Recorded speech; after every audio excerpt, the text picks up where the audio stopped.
All right, thank you, Elise. A break in the murder of Marilyn Cotto Montañez. 15-year-old Jamir Thompson surrendered to police early this morning. He now faces murder charges. CBSN New York's Tony Aiello is in White Plains, where Thompson was arraigned. Tony, where does the legal process go now with Thompson? Well, there was a brief court appearance a short while ago, Allie, and 15-year-old Jamir Thompson was remanded, meaning that the judge ordered him held without bail after the prosecution described him as a flight risk who evaded capture for 11 days.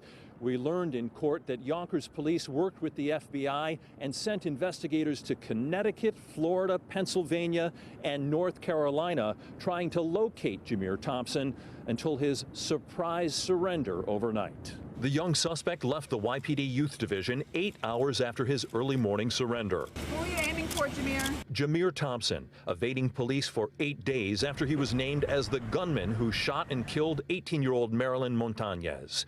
He's a young man with no convictions, from a nice, humble family, and our hearts go out to the victim's family. This is a tragedy for everyone. And he's here to say he's not guilty, and he's going to fight the case. Police say she was innocently walking her sister to a store when Thompson fired at a rival, mistakenly striking the victim. What they did to her, she didn't deserve it. She was wonderful. She wanted to be a doctor. She wanted to save lives. When I texted Marilyn's brother with news of the arrest, he replied, "This is good. She will have peace. My family can now sleep." Thompson has a juvenile record, including arrests for robbing someone at knife point, possessing a loaded gun and stolen property, and stabbing someone during a dispute. Court records show his father died when Thompson was a young man. His social media accounts are filled with pictures of him showing off money, marijuana, and flashing gang signs. Tony. The suspect was, his family was well represented in court. His mother and his grandmother were in court as he was arraigned.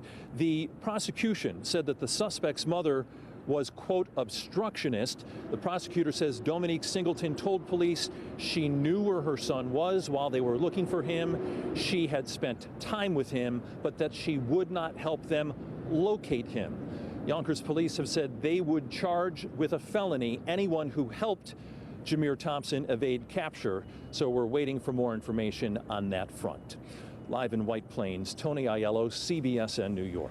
So Tony, 15 years old, but with a lengthy juvenile record already, is he being charged with as an adult right now? What's the legal process like for him now? So he is being charged as a juvenile offender, but this will be adjudicated in the youth part of the adult court. New York state law changed about a year ago, and so this is the system now. A juvenile offender in the youth part of a criminal court.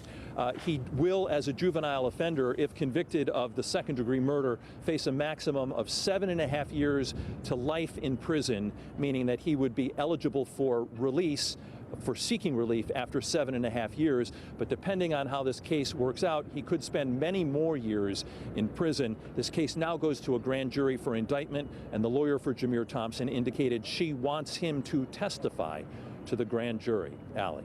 Okay, Tony, thank you very much.